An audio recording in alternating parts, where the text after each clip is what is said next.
Okay, it's just, there we go. Hello everyone.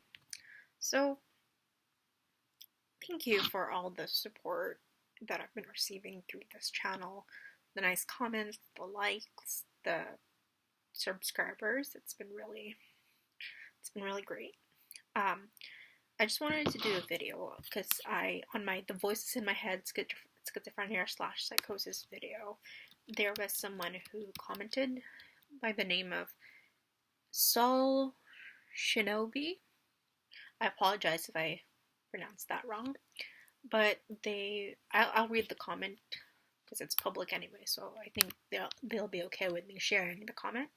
And the comment basically says, "I think my boyfriend might be experiencing something similar, as you sincerely described.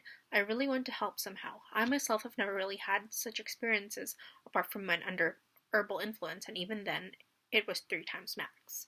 But I really care about this person more than anything else. Can you possibly share what professional solutions or advice that may have been suggested to you, please?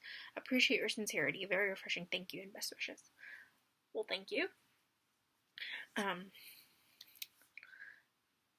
going to share all the support I've had and all the different mechanisms that have helped me with the voices. Like, for example, right now I'm not hearing them. I heard them yesterday, I believe, but I'm not hearing them as often. So, first thing would be therapy. Fortunately, in Canada, in my province anyway, BC, British Columbia, we have the EPI program, which is the Early Psychosis Intervention program with Fraser Health. And that basically, it helps, it gives you things like psychotherapy,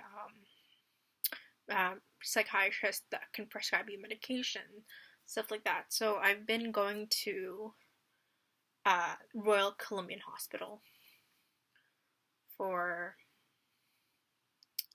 about a year, one year to 1.5 years. I have a psychiatrist there.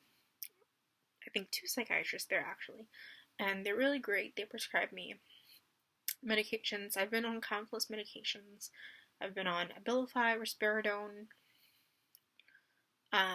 Ativan, but for anxiety, Sertraline for depression, but isn't really depressed. But Sertraline is Zoloft, by the way. What else have I been on? Seroquel. I'm on and then clozapine. I'm on Risperidone right now. There was a bit of a disaster with clozapine because I was put in an inpatient unit. Well, not an inpatient unit, more like it's like a outpatient facility because they had to monitor my heart because there was something off with the clozapine, which was my heart. I had like myocarditis and then pneumonia, and it was really bad. So they put me back on Risperidone. Risperidone, biggest biggest drawback of Risperidone for me is definitely weight gain. I used to be 113 pounds. Now I'm about 173. So you count that. That's like, okay, I'm really bad at math, but I'll try. So 113, 123, 33, 43, 53, 63, 73. I've gained 60 pounds. And, I mean, I guess sometimes you have to sacrifice things for your mental health. Yeah, so let me see if I'm covering the question. Can you possibly share what professional solutions, advice that may have been suggested to you? So, again, medication, therapy. The psychotherapy that we did was CBT, which was cognitive behavioral therapy. We have cognition, thoughts, and emotions, and you can I think there's some books you can buy on CBT. You don't necessarily have to go see a therapist, but it might be better if you do see a therapist. But if you can't, like you don't have a program like I do that can pay for therapy, or if you can't pay out of pocket or your insurance doesn't cover it or anything like that, you can certainly get some books out on CBT. Yeah, so basically what I learned from CBT is you have the automatic thought and then some other thought that comes along with it. It's only like 13 to 20 sessions, I believe. So, and then you have the thought. You say what's true about this thought and what's false about this thought, and then you have the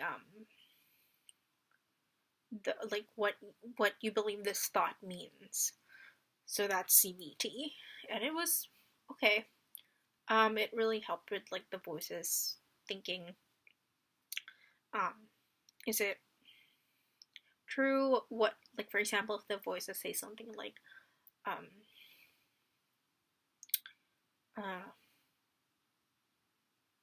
oh, you're stupid. Like, sometimes the voices would say that.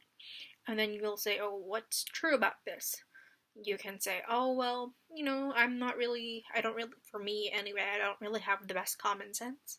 And then what's false would be like, oh, I got good grades. So maybe that's if you, I got good grades, or I passed my classes despite having a mental illness. So that's the false part. And then you have the conclusion, which would be either I am stupid or I'm not stupid, or just something completely different. It really depends on what your interpretation of that thought is. So that's CBT. And then the medication, again, weight gain. It's a big drawback for me, but I do have a dietitian that is also covered from the EPI program. Something I would like is actually a personal trainer. I wish that was covered under EPI, the program, Early Psychosis Intervention Program under Fraser Health, because I think that would really help with my weight loss, but it's not covered. Medication can really help. But you have to be careful with that, and you have to go see a psychiatrist for medication. You can't just take over I don't even think there's any over-the-counter antipsychotics. And sleep is really important. I think lack of sleep can also affect psychosis. I'm pretty sure lack of sleep also affects mania and bipolar disorder. So get good sleep. There is an antipsychotic called Seroquel, and it also has a sedating effect, and they prescribed it to me as sleep medication. Some people don't agree with that, but it did kind of help with my sleeping. I don't take it that much anymore. I took it last night, and I slept okay. It's overslept a little bit, but yeah, so that's the professional advice, the medication and psychotherapy. Also, I'm also a psychology student. I major in psychology. Almost done. About how many more months? I might graduate in December of this year, so a few more months, several months. But anyway, so I think being a psych student and having a mental illness has been kind of good and bad. What really has helped is there's in my school there is a center for students with disabilities, so I was allowed to get accommodations because of my illness, because of my psychosis / schizophrenia. So to Soul Shinobi, if your boyfriend is in university or high school or his workplace, just find if they can have accommodations like the Center for Students with Disabilities, because that could really help. And then I also have, of course, my support system, my friends, my family. My parents are really involved. I still live with my parents, so they're really involved with making sure my medication is okay, making sure I don't go off the rails.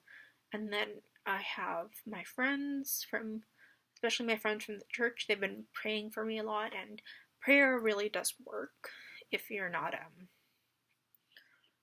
if you believe. There can be miracles if you believe. I'm pretty sure that's a song by Mariah Carey. There can be miracles if you believe.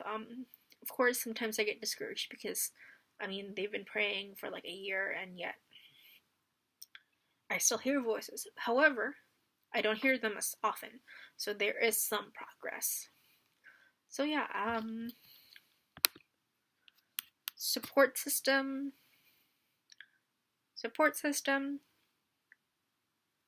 medication, and psychotherapy. And support system includes your friends, your family, and accommodations from work or school. Yeah, or the government, even accommodations from the government.